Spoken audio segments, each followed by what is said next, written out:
Hi guys, welcome to my YouTube channel. My name's Claudia. I'm on a mission in 2026 to be a self-help lifestyle content creator, and I hope that you can join me on this journey. Or what better way to kind of introduce myself than to do a reflection video of my 2025. As we all know, 2025 was a difficult year, to say the least. For I think a lot of people, it was such a filler episode of a year. But I also think that's where growth comes from, and growth comes from challenges. Challenges kind of create new perspectives and thought patterns, and they create mindset shifts and rejection, redirection, you know the drill. And I think it's the perfect year to actually reflect on everything. So I'm coming in here to get personal with you about my year and how my year has gone, and maybe you can take something away, and if not, maybe you could just relate. maybe we're in the same boat, maybe we're in this together. But yeah, I just kind of want to talk about where my headspace was at this year and how it kind of developed over time, because it's been a hell of a year and there's been a hell of a lot of revelations. I turned 25 this year. I've had the prefrontal lobe has developed. Let me just say that. I can tell you, I think it's done enough developing with the amount of BS that's happened over the past year. I'm ready for it to stop growing now. Like, I'm fully developed now. Leave me alone. I kind of want to start off by talking about where I was at the start of this year. I was in a very different headspace.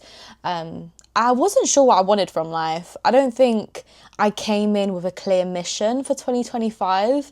I had a few things that I think I wanted to achieve, but there wasn't a clear vision of what I really wanted from life. This year has been so trivial for me in redefining my success, what success looks like to me, because for a long time I think I was chasing this external validation and other people's definition of success, and what you see on social media or what you see on LinkedIn, like seeing what people have achieved in school, like people chasing crazy prestigious titles.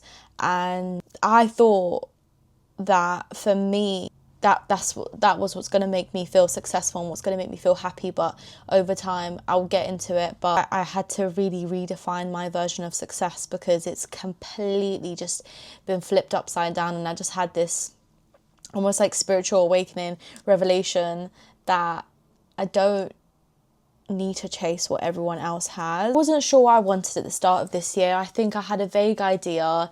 I was kind of stuck in a career path that wasn't making me happy, but I was chasing a promotion in a career path that I knew wasn't, well, I didn't know at the time, but I told myself that if I had this promotion, it was going to make me happy and I would feel successful. But I realized that it wasn't going to make me feel happy, and it wasn't going to make me feel successful, because the field that I was in, it wasn't making me happy. I didn't care about it, like nothing about it. No matter how high I went up on the salary ladder, I was never going to feel happy or fulfilled. It was never going to fill my cup, because I didn't care about the work that I was doing. I'm just glad that kind of I was forced out of that path. Also, I was dating. At the end of last year, I started dating, kind of like trickling into the beginning of this year, I was dating. I wasn't in a position to date, I don't think. I think I had to really reestablish my priorities. I was in a bit of a situationship at the beginning. I realised I had a lot more work to do on myself, in the sense that, unfortunately, I'm a big people pleaser, and I think I'm very bad at setting boundaries, and that also showed me the need to set emotional boundaries with people, and realize that I'm not good at setting emotional boundaries. with the people that I date. And this is a pattern that's shown up before, and I think taking a step back, I've had time to reflect on it. I've had time to not only reflect, but just become more self-aware on the parts that, yeah, I feel like need changing. Maybe it'll be easy for me to pick up on those things in my next relationship. But right now, the theme of, I think, 2026 is career. If love comes along, great. Romance, great. I would love that.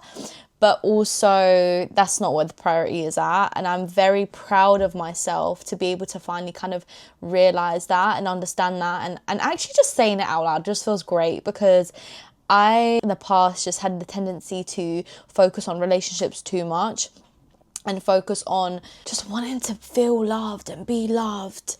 And sorry, I'm just using my iPad because I've got notes on there, but if you see the light going on and off. I think I've come a long way in detaching myself from relationship aspect and detaching myself from men and male validation. You know, definitely done a hell of a lot of work when it comes to decentering men, and I feel like I can make a whole another video on that. It's made the most difference in my life, I think, because I'm finally just doing things for me and not doing things with the hope that I'm going to meet someone in the process, because I think that's where I used to be at before. And I'm off the dating apps, thank God.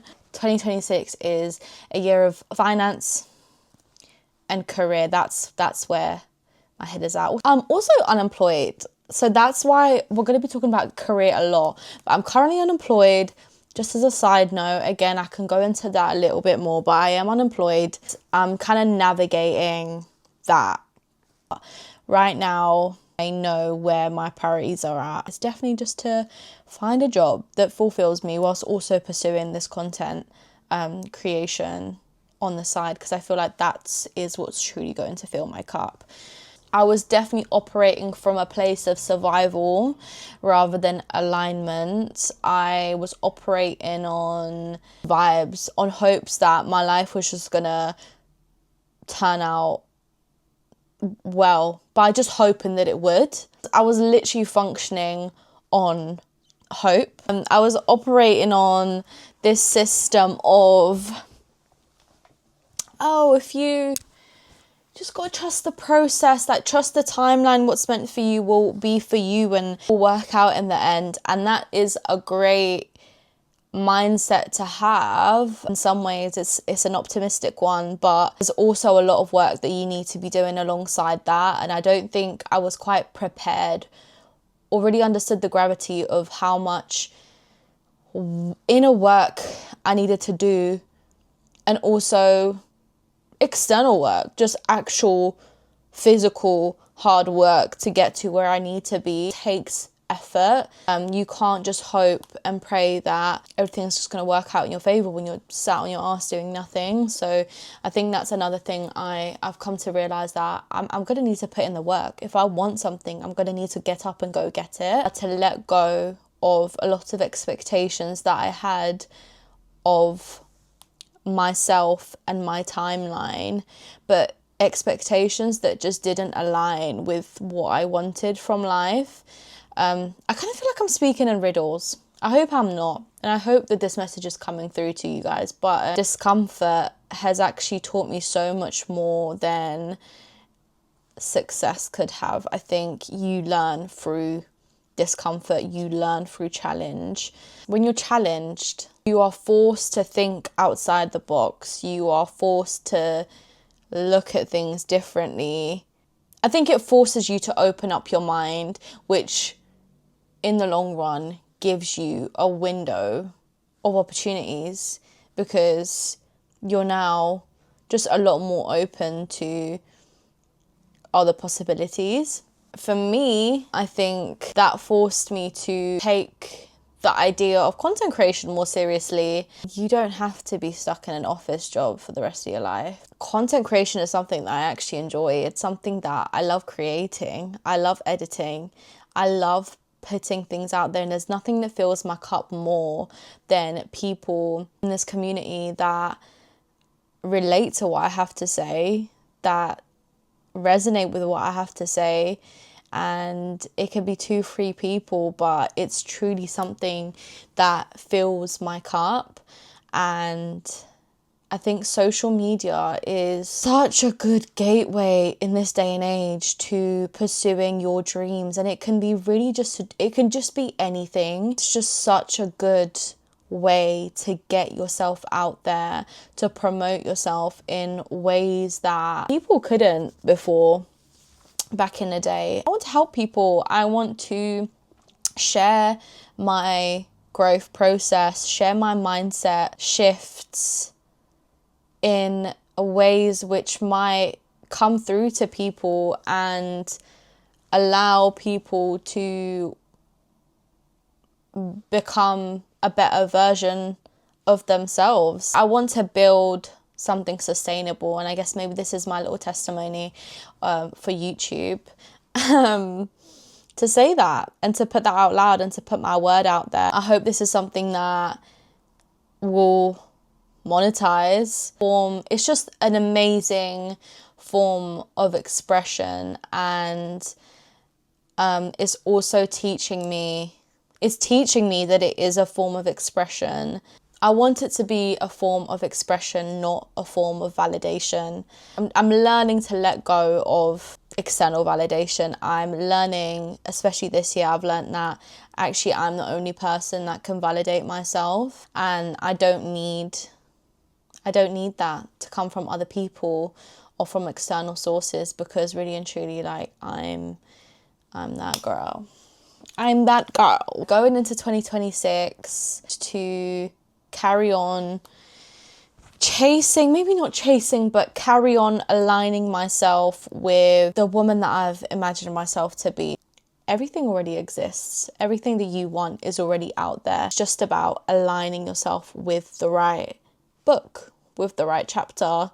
And I hope this is something that you guys can join me on. It's something that I'm going into with a lot of intention. I really hope that there is a community of people out there that relate. I really hope there's a community of people out there that want to be a part of it. Like I said, if you're new here, follow me on other platforms. I'll link them down below, and hopefully we can stay in touch.